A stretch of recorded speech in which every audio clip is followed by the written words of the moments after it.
so last weekend we went to, it's Monday right now, on Saturday we went to the truck pulls up in Yorkville, Illinois, put on by S&A Truck Repair.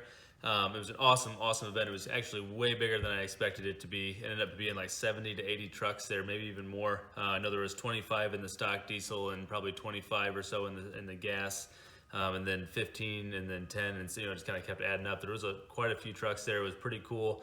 The announcer said there was 8,000 people there. I have actually no idea, but it was quite a large event, which was actually really neat because we haven't really had many of those yet this year, and so it was really cool to see that and see that many people come out.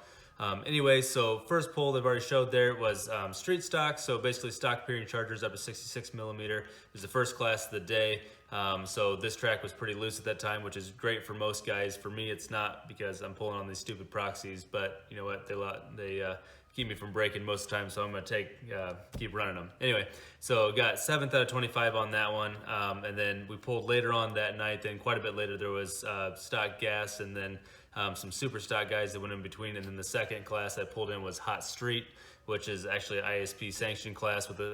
This was not actually ISP sanctioned this time, but a lot of those trucks that rolled there were part of that pulling club. And so a lot of those were kind of 800 to 1,000 horsepower trucks, but we were like, you know what, we're already here, right? We hauled this thing up 2 hours away, so why not just do it? Track was a whole lot stickier, a whole lot harder at that time, and actually quite a few of the guys started to break just because the tires were hooking up really hard and putting a lot of drive line pressure on, and stuff started to break. I did not break, so I was able to get 5th out of 9 trucks in that class, which was awesome because I actually placed.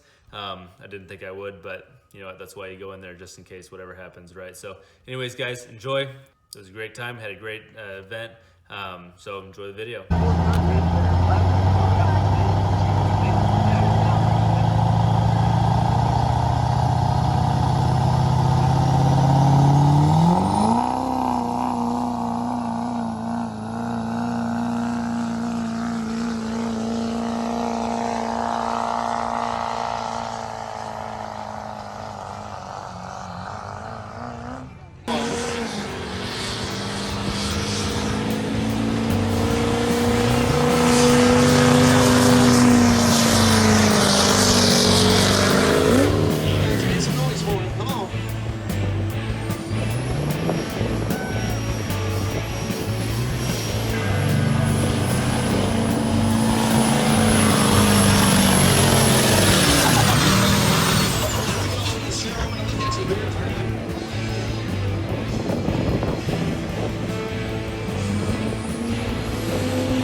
Chasing this is like we just saw 300.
Westfall at that 3:29.97. Let's see how he does here.